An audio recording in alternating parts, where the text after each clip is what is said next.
혹시 로저 펜로즈라는 이름 들어보셨나요? 노벨 물리학상 수상자이자 아인슈타인 이후 최고의 물리학자 중 한 명으로 꼽히는 분이죠. 블랙홀 연구의 대가지만 사실 그에겐 수십 년 동안 주류 과학계가 외면해온 아주 논쟁적인 이론이 하나 있습니다. 바로 우리 인간의 의식이 양자 현상에서 비롯된다는 정말 대담한 주장이죠. 자, 그래서 오늘 우리가 파헤쳐볼 핵심 질문은 바로 이것입니다. 여러분의 뇌는 양자 컴퓨터일까요? 이게 오랫동안 거의 공상과학 소설 같은 이야기로 치부됐었거든요. 그런데 최근에 나온 새로운 증거가 이 모든 판을 뒤엎을지도 모릅니다.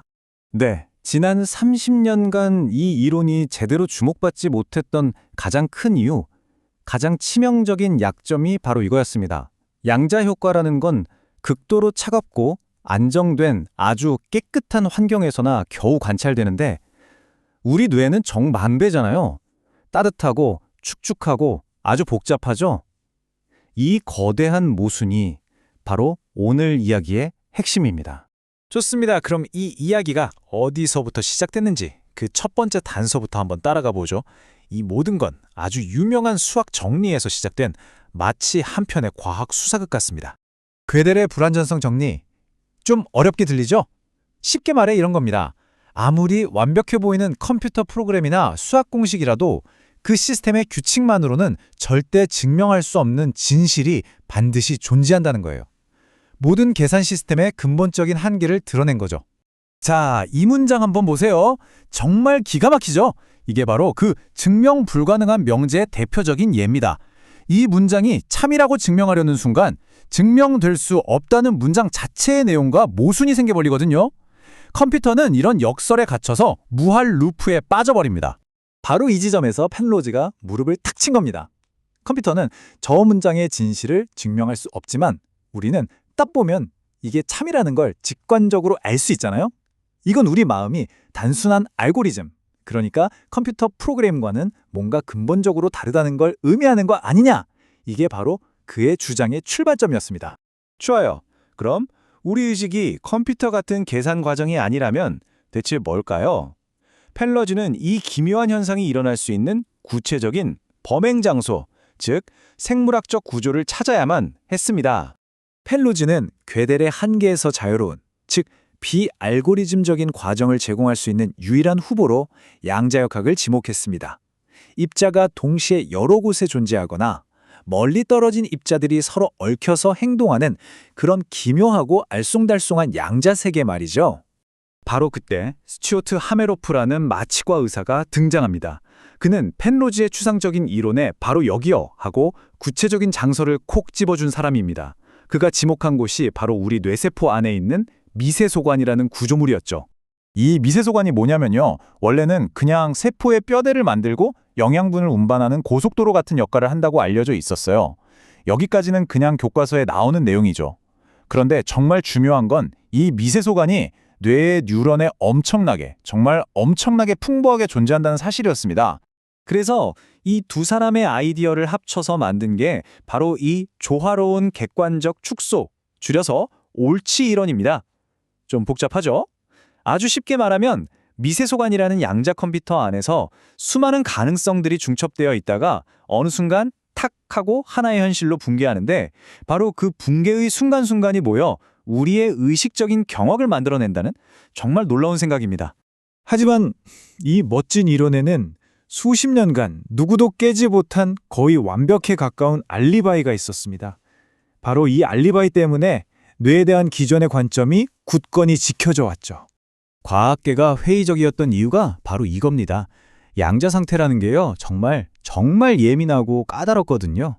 거의 절대 영도에 가까운 극저온의 완벽한 진공 상태, 이런 극단적인 환경이 아니면 순식간에 푸슉 하고 사라져버려요. 양자 컴퓨터 만들기가 그렇게 어려운 이유이기도 하죠. 그렇죠. 그런데 우리 뇌 속은 어떻습니까? 따뜻하고 축축하고 온갖 물질들이 뒤섞여 있는 아주 시끄러운 시장통 같은 곳이죠. 이런 환경에서 그렇게 섬세한 양자 상태가 유지된다니 대부분의 과학자들은 말이 안 된다고 생각했던 겁니다. 그래서 이 이론은 오랫동안 무시당했죠. 그런데 말입니다.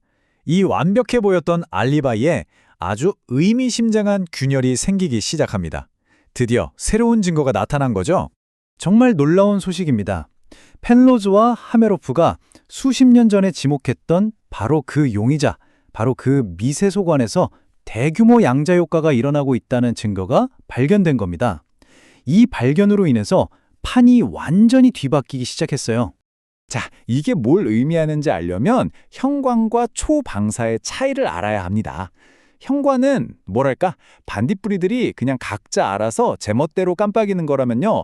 초방사는 수천, 수만 마리의 반딧불이가 마치 하나의 신호에 맞춰서 동시에 번쩍하고 빛을 내는 것과 같아요. 그리고 핵심은 이 동시에 번쩍하려면 얘네들이 반드시 양자적으로 얽혀 있어야만 가능하다는 겁니다. 그래서 연구 결과는 어땠을까요? 실험에서 미세소관이 뿜어낸 빛이 그냥 평범한 형광현상으로 설명할 수 있는 것보다 무려 수백 배나 더 밝았습니다. 수백 배요? 그러니까 결론은 이겁니다. 이 엄청난 밝기의 빛을 설명할 방법은 과학자들의 모델에 따르면 딱 하나밖에 없다는 거예요. 미세소관 내부에서 대규모 양자 얽힘을 기반으로 한 초방사 현상이 일어나고 있다는 것. 바로 그 따뜻하고 축축한 우리 뇌 안에서 말이죠. 자, 그렇다면 이 새로운 증거는 인공지능의 미래와 우리 마음에 대한 이해에 대체 어떤 의미를 던지는 걸까요? 이 사건은 이제 완전히 새로운 국면으로 접어들었습니다. 이 차트를 보면 앞으로의 과제가 한눈에 보이죠. 만약 우리 뇌가 단순히 시냅스로 연결된 컴퓨터가 아니라 그 뉴런 하나하나 안에서 양자 계산까지 수행하고 있다면요. 우리가 생각했던 것보다 인간과 같은 인공지능을 만드는 길은 훨씬 더 멀고 험난할 수 있다는 뜻입니다. 계산의 규모가 차원이 달라져 버리니까요. 이 이론이 걸어온 길을 잠시 되돌아보죠. 한때 엉뚱한 아이디어 취급을 받으면서 수십 년간 외면당하다가 마침내 새로운 증거와 함께 과학계의 가장 뜨거운 탐구 대상으로 다시 떠오른 겁니다. 정말 한편의 드라마 같지 않나요? 물론 여기서 아주 중요한 점을 짚고 넘어가야 합니다. 이 발견 하나로 펜로즈의 양자의식 이론 전체가 증명된 건 절대 아닙니다. 하지만 가장 큰 걸림돌이었던, 가장 완벽해 보였던 알리바이가 깨진 거예요.